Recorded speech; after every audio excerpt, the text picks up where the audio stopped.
Bab ke-258. Selamat pagi, dokter. Ucap Joe sesaat setelah memasuki ruangan. Selamat pagi, silahkan duduk. Sang dokter mengulas senyum ramah sambil melirik seorang pria bule yang memasuki ruangannya. Sepertinya kita pernah bertemu sebelumnya. Tapi di mana? Ya, saya tidak tahu, dok. Mungkin ketemu di luar. Soalnya saya baru pertama kali ke sini. Joe memasang sikap tenang seperti biasa. Berharap sang dokter sudah tidak mengingat dirinya ataupun kejadian memalukan di masa lalu.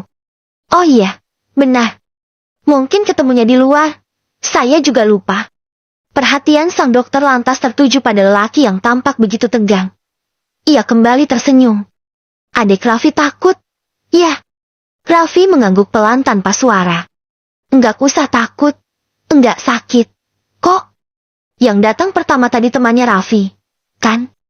Tuh, Bo enggak berani tadi, jadi Raffi juga harus berani. Ujar sang dokter. Iya, Om. Dokter lalu memberi beberapa penjelasan tentang metode yang akan digunakan. Ia juga berhasil meyakinkan Raffi. Setelah beberapa kali membujuk, akhirnya Raffi luluh. Sekarang ia sudah terbaring di ranjang pasien sambil menutup mata. Kamu duduk saja. Biar aku yang temani Raffi. Bisik Joe ke telinga sang istri, setelah melihat wajah Iren yang sedikit pucat dan tampak menahan mual. Ia tahu Iren tidak begitu tahan dengan rumah sakit yang kental dengan aroma obat-obatan. Tapi Raffi, biar sama aku saja. Joe mengusap puncak kepala sang istri yang terbalut hijab. Kemudian mendekat ke arah Raffi. Ia genggam jemari anak lelaki itu tanpa melepasnya. Sepanjang Raffi mendapat penanganan, Joe tidak pernah beranjak. Terus menemani sang anak sambil sesekali mengalihkan perhatiannya dengan melempar obrolan seru. Sesekali ia juga menanyakan beberapa hal penting kepada sang dokter. Meskipun rasanya sedikit malu. Joe baru dapat bernapas lega setelah meninggalkan ruangan dokter. Sepertinya dokter tadi benar-benar tidak mengenali dirinya lagi. Wajar saja, ia banyak bertemu orang baru setiap harinya. Dan kejadian itu sudah lewat lebih dari 10 tahun lalu. Raffi mau langsung pulang atau mampir makan dulu. Joe melirik ke kursi belakang. Raffi duduk sambil bersandar dengan memegang celana bagian depan. Enggak, Raffi mau pulang aja. Ya sudah, mampir beli makanan aja, ya. Ibu belum masak di rumah soalnya. Aku kan bisa masak nanti. Imbu Iren. Enggak usah, sayang. Kamu pasti capek. Katanya wanita hamil nggak boleh capek-capek. Ia mulai menyalakan mesin mobil. Raffi membuka kaca jendela dan melambaikan tangan ke arah Boy yang juga baru akan pulang. Oh ya, tadi kenal sama dokternya. Ya. Tanya Iren. Teringat beberapa obrolan singkat antara sang dokter dengan suaminya. Kenapa memangnya? Tadi katanya pernah ketemu di mana gitu. Joe tertawa kecil. Memang pernah ketemu. Aku ceritain tapi jangan ketawa. Kenapa? Iren semakin penasaran. Dokter yang tadi sunat Raffi sama dengan dokterku dulu. Sontak saja kelopak mata Iren membulat penuh. Tapi kenapa tadi kamu bilang gak kenal? Pertanyaan Iren membuat tawa Joe kembali tertawa. Kejadiannya lucu. Aku terlalu tegang mulai dari masuk ruangan dokter sampai selesai. Aku sempat teriak saat mau disuntik. Endingnya cukup memalukan. Dokter suruh baca syahadat.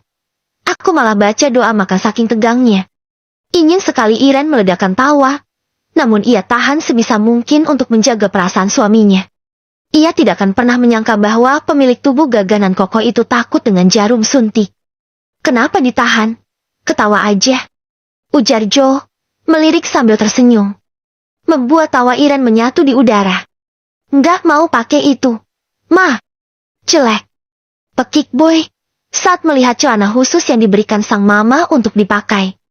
Bagus ini, sayang. Kamu nggak akan ngerasain sakit kalau pakai celana ini. Bujuk Aileen. Tapi jelek kayak ada batok kelapanya. Boy menggeser benda itu agar menjauh darinya. Bibirnya mengerucut. Terus mau pakai apa dong? Masa nggak pakai celana? Malu dilihat orang. Pakai boxer papa aja. Mau. Tawar Alfian. Menahan tawa.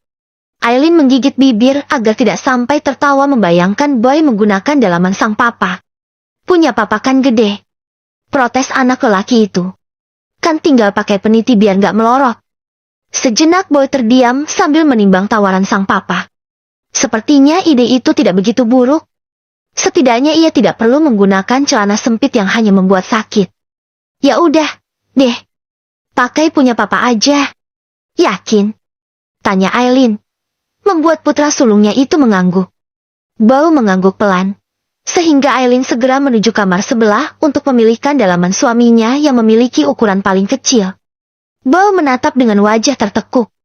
Boxer milik sang papa yang melingkar di pinggang kecilnya terlihat sangat kedodoran. Wow, lagi coba gaya baru nih, bro. Suara Bara tiba-tiba muncul di ambang pintu. Boy mengalihkan pandangan. Bibirnya kembali mengerucut mendengar kalimat penuh ledekan dari Om Bro. Bagus celananya, bro. Keren. Bukannya senang. Wajah anak lelaki itu malah semakin menekuk. Papa!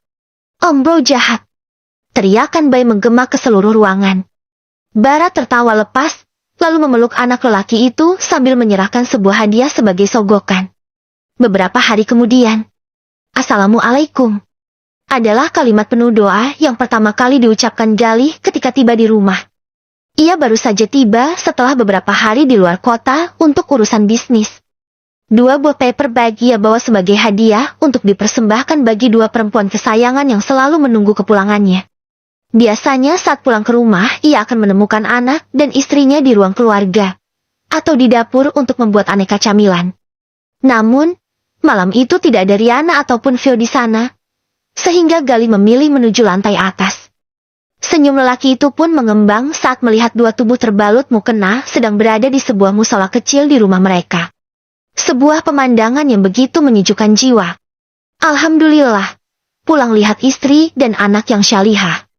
Ia bergumam dan memilih duduk di sofa, menunggu sampai 2 perempuan itu selesai. Sebelum melepas mukena, Vio tampak mencium punggung tangan sang bunda, lalu Riana yang kemudian menciumi kening putrinya. Bunda, boleh nggak Vio ikut Mama Aileen sama Papa Alfian? Tanya Vio penuh harap. Di sekolah tadi, Bian sempat bercerita bahwa dirinya mendapat undangan pesta ulang tahun salah satu kerabat mereka. Bahkan Bian sudah menyiapkan sebuah kado istimewa untuk sang sepupu. Riana mengulas senyum tipis sambil membelai puncak kepala putrinya. Di antara seluruh anak di keluarga Darmawan, hanya Vio yang tidak mendapat undangan. Hal yang begitu menyakiti hati Riana. Kita di rumah aja ya, sayang. Enggak usah ke sana. Memang kenapa? Bunda, kakak Boy, Bray sama Bian juga ikut. Kenapa Vio nggak boleh? Itu acara makan malam keluarga. Nak, bukan untuk kita.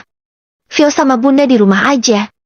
Tapi, Vio juga mau ikut ke ulang tahun. Bunda. Iya, sayang. Bunda tahu. Tapi kita nggak usah ke sana. Sebagai gantinya, nanti Bunda masak makanan kesukaan Vio. Gimana? Ya udah, Bunda. Riana mendekap tubuh kecil itu. Ia sadar diri, sebab sebagian besar keluarga Darmawan belum menerima dirinya. Beberapa bulan belakangan ini, ia juga enggan membawa Vio ke lingkungan mereka. Sebab tak ingin Vio sampai mendapat hinaan seperti dirinya dulu. Terlebih, Gali belum kembali dari perjalanan keluar kota. Sayang, mau janji sesuatu sama Bunda? Enggak. Si kecil Vio mengangguk pelan. Mau. Jangan bilang sama ayah kalau Vio nggak diundang ke ulang tahun. Pintar Riana.